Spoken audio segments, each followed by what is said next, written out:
The question is, what does immigration mean to you? Well, immigration means a lot of things. Depends on each person's circumstances, depends on country's need, and then depends on institutions, post-secondary educations, healthcare systems, and so on and on. But there are three main categories that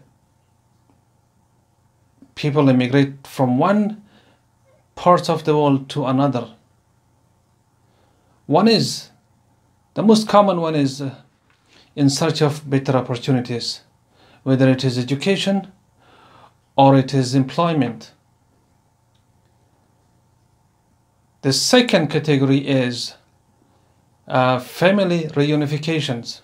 For instance, your parents or children or spouses live in one country and you live in another country.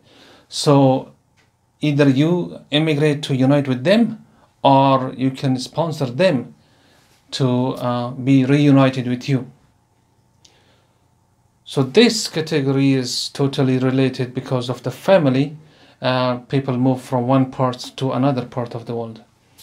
And then the third one is because of safety and security in terms of refugees condition.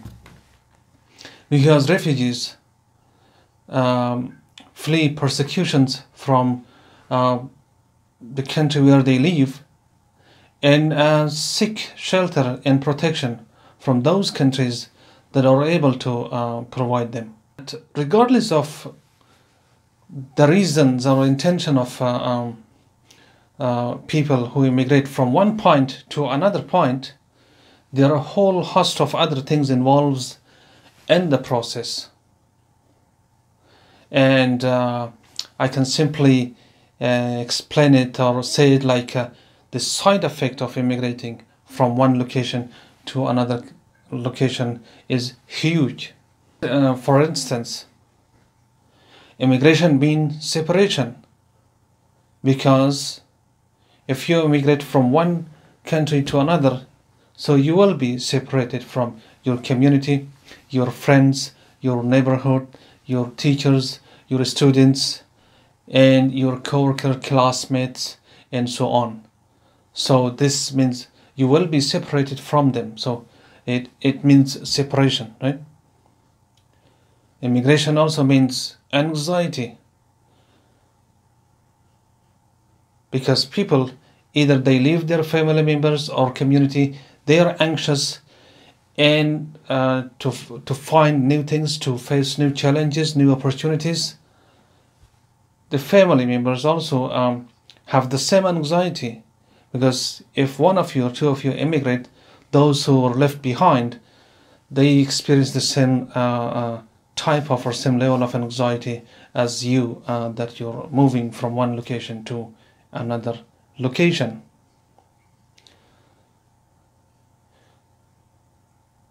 So I just want to put into perspective the significance of people's migration from one location to another. For instance, Canada accepts now an average 300,000 people every year as permanent residents. So it doesn't include students, doesn't include temporary foreign workers who come here to work, or students come here to study. But 300,000 people become permanent resident of Canada every year.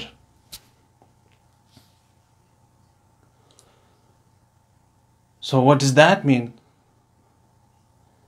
to you? And what does this mass migration means to the country of origin?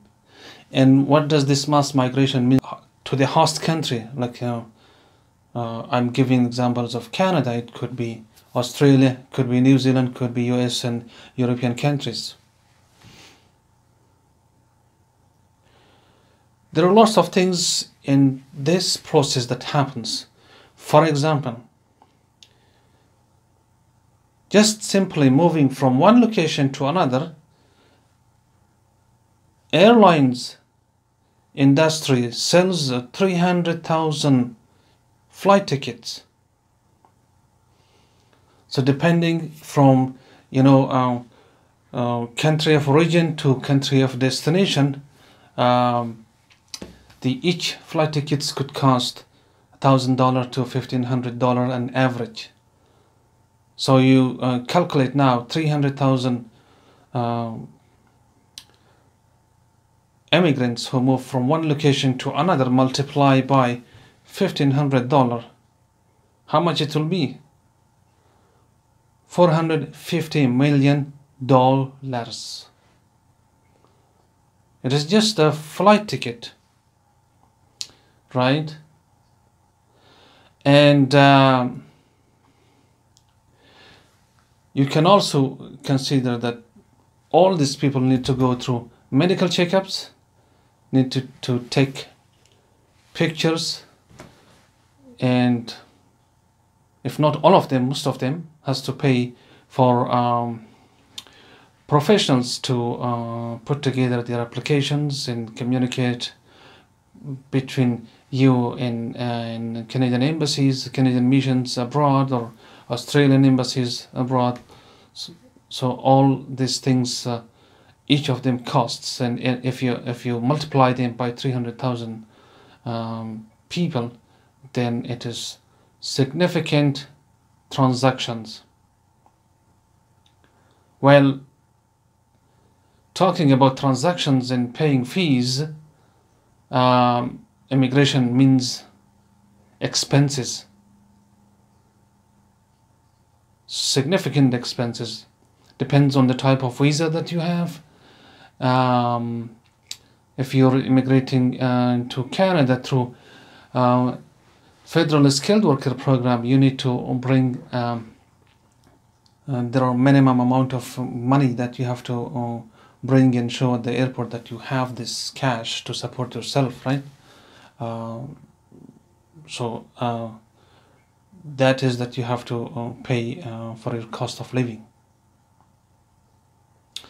You pay for hotels, you pay for taxis, right? And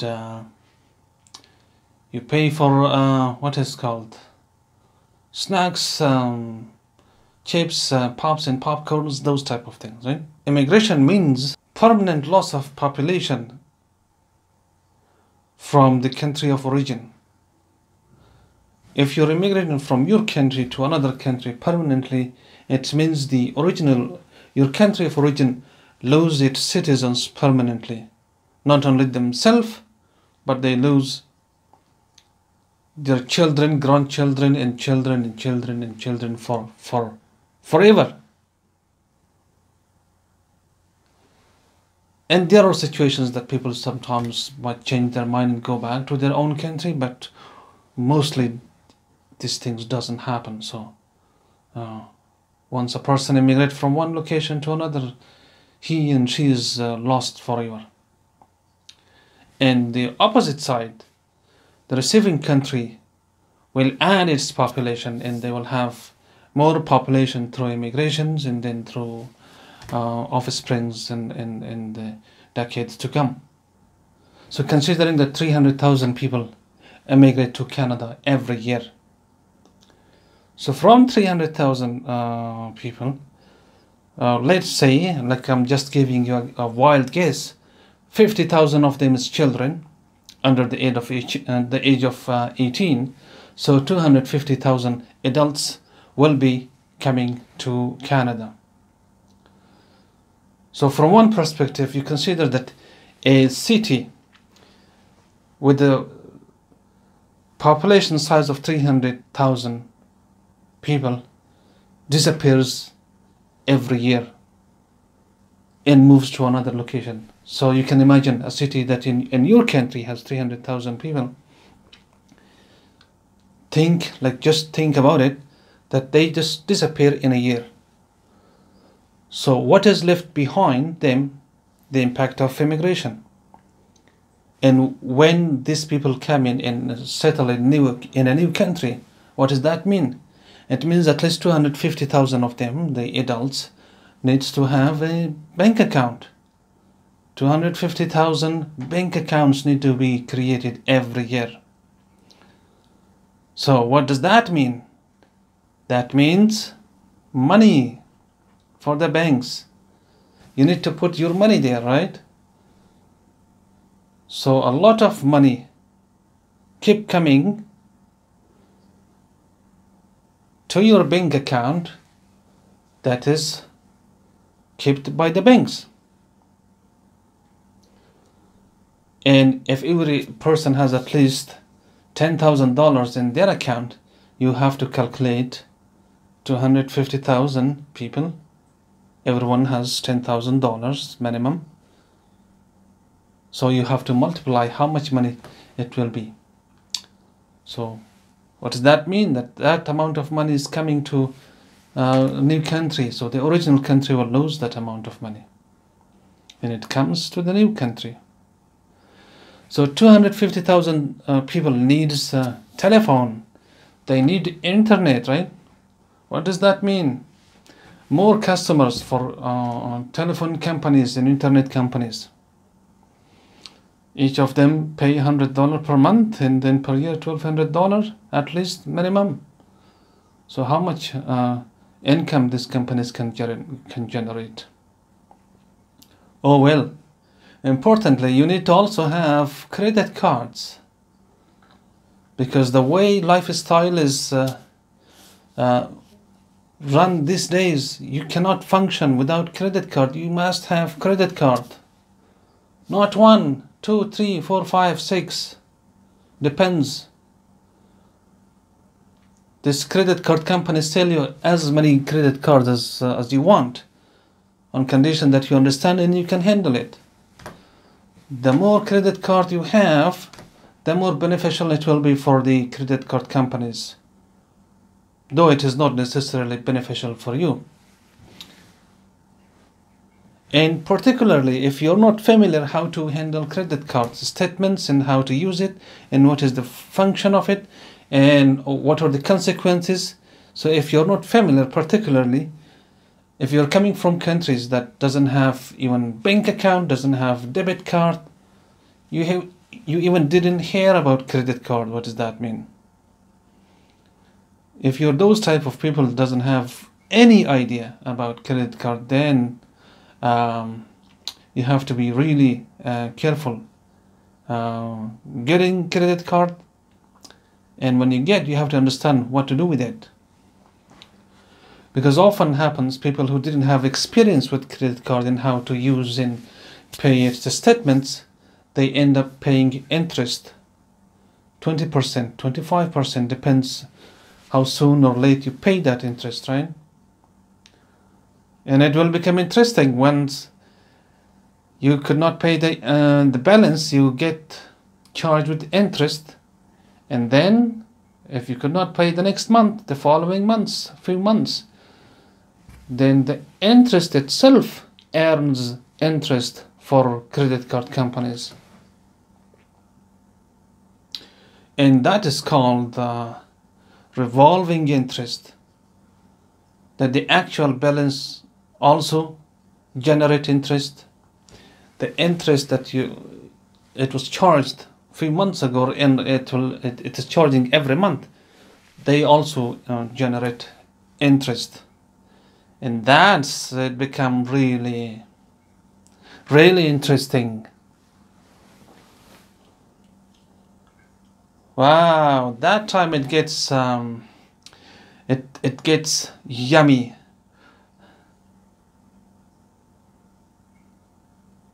Because it is money, right? Free money keeps coming to credit card companies. I knew a gentleman who immigrated to Canada 15 years ago. He was offered credit card and he used it. He thought it's free money, and then his balance was, I think, 4,000, and then a few months later it became 5,000. The credit card statement keeps coming on behind his door. So he finally got fed up with it. He didn't know what to do. He didn't have the money to pay for it. And then what he did, he cut the credit card into small pieces and then throw it into the garbage. He left eastern province of Canada and flew 4 hours to the east of and to the west of Canada. He found stable jobs and worked hard. I think 12 years later, he had sufficient income and sufficient money, went to the bank to purchase a house. And then when bank did a credit history check, and they asked him, do you owe money from any credit card companies? Of course, he forgot at that time. He thought he's done. And then they said, you owe $23,000. Unless you pay that money, we cannot give you any mortgage. Oh, that was really bad news. Caught him by surprise. So he didn't have any options. So he has to wait another year to save some money, pay that $23,000 that he owed from credit card company, and then he was able to get mortgage and purchase a house. And it is really a sad story. So this thing can happen to anybody who are immigrating and they are new in Canada. So what happened is that $5,000, it generated interest by itself, and also the interest that generated every year. The interest also generated another interest. So that's what it's called, revolving interest. So revolving interest is considered sweet spot by credit card companies because that's where the juice is. Yum yum, yum yum yum yum yum. The juice that credit card companies takes from you, from your breakfast, from your children's dinner, from your children's milk, and from your children's noodles. Because by the end of the day, you have to save money if you do not have proper income. And you should limit the type of food that you give to your family, to yourself, so that you can pay credit card companies. That's really upsetting. And I worked in community, and it's frustrating for me that sometimes these institutions are merciless. And of course, immigration means good employment opportunity, good income, good education, and good healthcare systems. Depends on which country are you immigrating to. Because certain countries, they have healthcare systems that covers for free citizens. Certain countries, you have to pay from your pocket, for example, like USA. The important point that I would like you to know, especially if your application is in process and you're hoping that a final decision is made soon, so that allows you to immigrate to the country of your destination, you have to understand that you're not in that country until you're in. So what does that mean? That means that even if you're issued visitor visa, student visa, work permit visa, or workers visa, or permanent resident visa, whether through its refugee, through family sponsorship, or through a skilled worker program, or whatever program the country of destination that you applied for, you have to be in that country to believe that you're already in. Because all these visas that you will have on your passport, it is not still finalized yet. So those visas makes you eligible to apply for entry to the country of your destination. There are situations that people are returned from airport back to their country of origin because certain things didn't match. So what does that mean? That means that there is no assurance that you will be in by having a visa on your passport, whether you're traveling by sea or you're traveling by airplanes, whether you're traveling by car or bus or whatever route or train. So whatever route you're using, so you have to enter that country, request for entrance, and once you're admitted, you have a stamp on your passport, then that's the time you can celebrate that you're in. You might have heard your friends, relatives, or somebody else that they went to New Zealand, for instance. The person is sent back from New Zealand airport. There are lots of people who went to Australia. Some of them they had visas, some of them doesn't need visa, but at the airport they were not allowed in, so they have to come back to their own country. And you obviously hear almost every day that people return from US airports back to their country, or even lots of people couldn't take the flight that destined towards the United States of America. So what does all this thing means? It means, especially if you're coming permanently to the country of your destination, do not do any crazy things in your life. We had situations that people sold their business, sold their cars, their house, properties, everything. Cleaned up the whole things, the whole system that he or she generated his or her entire life to have a living, to have an income, destroyed everything. Because he or she was feeling that soon they will immigrate to the country of destination, to the country of their dream. But after having an interview with the embassy, the officer were not convinced that these people qualified to immigrate to that country. Therefore, their application was not successful. Now, they not only lost the opportunity to come to a new country, but unfortunately they lost what they already had. So this type of experience or this type of situations happens like lots of times, just because the way people think, and it doesn't have any connections to your application process with anything.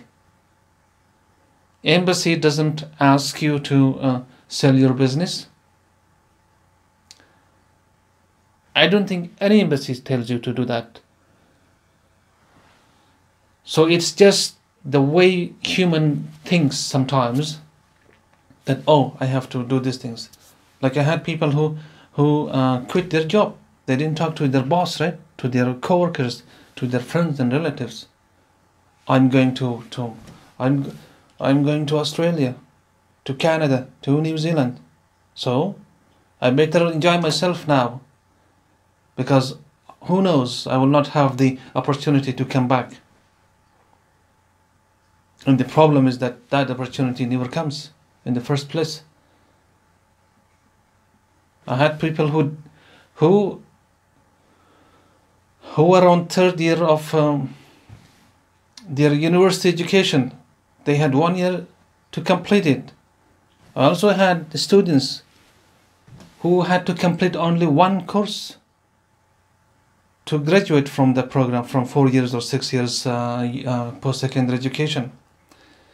And suddenly they didn't continue their education. They said, we are going. Why didn't you study? No, we are going. And then they received a letter from embassy that the application is not successful. Then they pull their hair. Right? So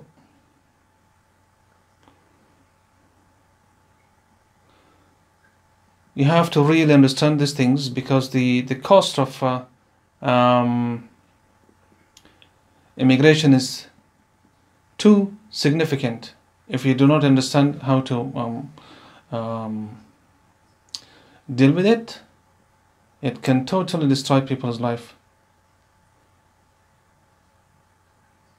And it is not because it is necessary, you have to do it, but because the way, I don't know, sometimes I have no idea why people think that way. You have people that their application has not been successful, and now they cannot go back to the job they already had. They lost the trust and respect of their friends and relatives and co-workers. They lost their businesses. They lost the opportunity to complete their education. All those things happens for no reason. Why should it happen, right? So this is the piece that you have to keep in mind.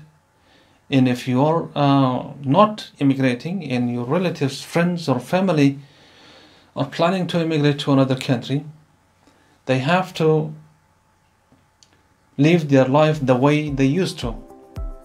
If there is the opportunity, they have to take it. If there is what is called employment, they have to continue to have employment.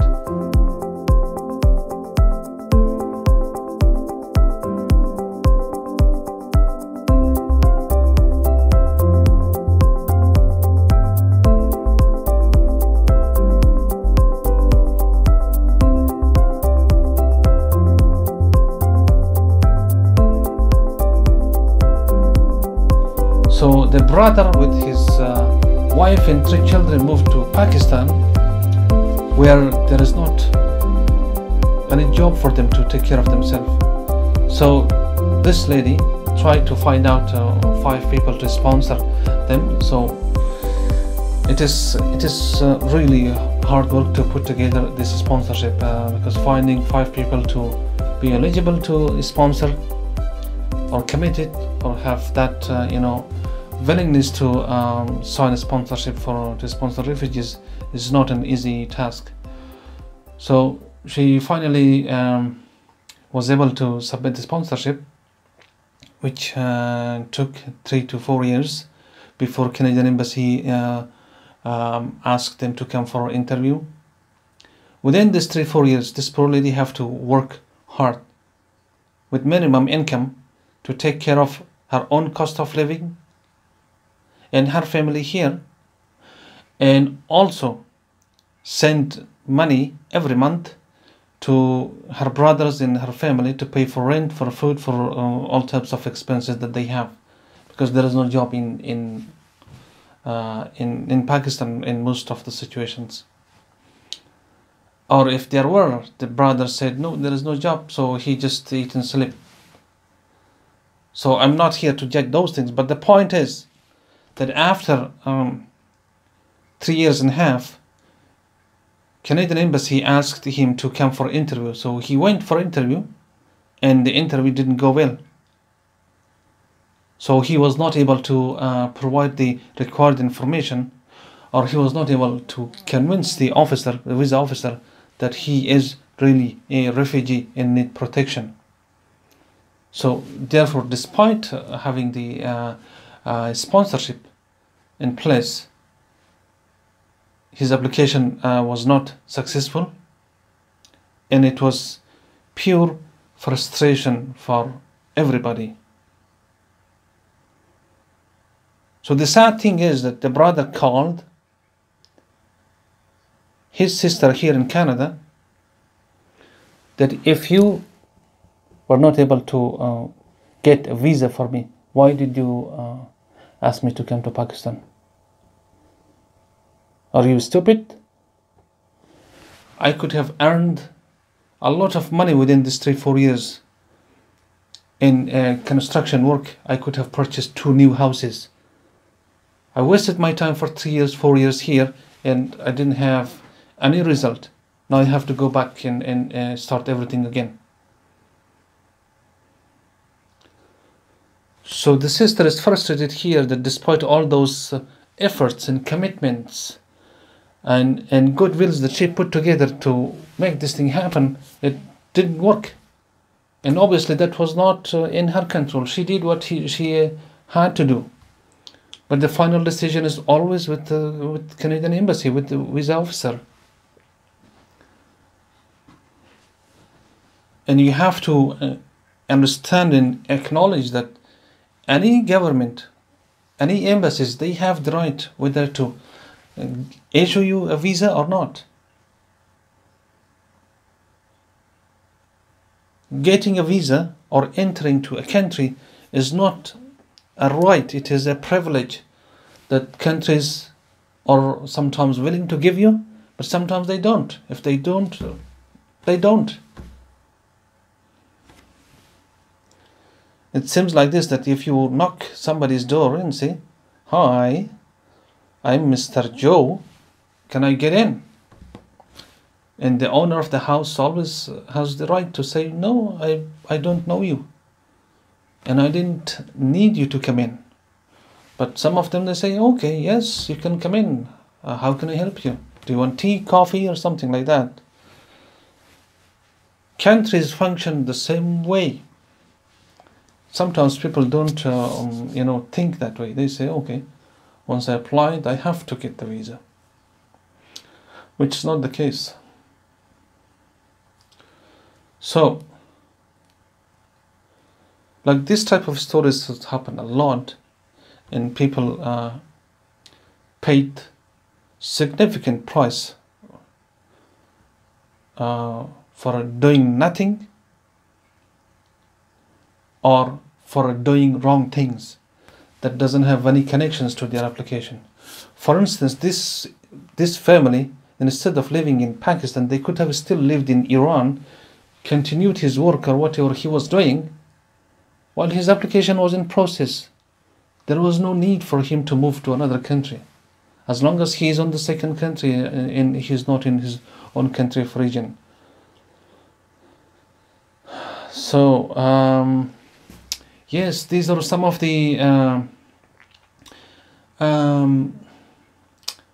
meanings that immigration has to me and also to lots of people. So you can put your comments below that what did immigration mean to you in the past, and what does it mean to you or to your relatives and family today. So I think that's all for now.